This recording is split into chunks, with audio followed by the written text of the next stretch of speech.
បងប្អូននេះខ្នោទុំមិញខ្នោយើងហូបឆ្ងាញ់យ៉ាយើងហូបឆ្ងាញ់តើយើងហូបក្រុមដើមខ្នោបានឆ្ងាញ់យើងហូបទៅអត់ឆ្ងាញ់ទេយើងបេះហើយហូបទៅមើលផ្លែតែមុនហូបព្រីងថ្ងៃនេះនៅការហូបខ្នោនិយាយថាទៅអើមុតហ្មង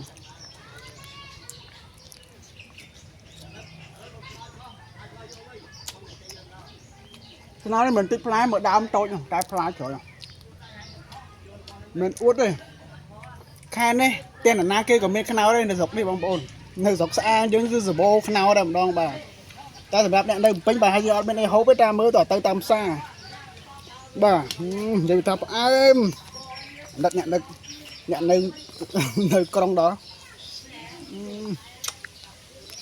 ខ្លាញ់ណាស់បាទសូមជូនវីដេអូចំពោះបងប្អូនដែលនៅក្រុងទាំងអស់គ្នាកំសាន្តអារម្មណ៍ទាំងអស់គ្នាការហូបខ្នោនេះគឺថាគឺហូបក្រុមដើមខ្នោបានឆ្ងាញ់មានប៉ុណ្្នឹង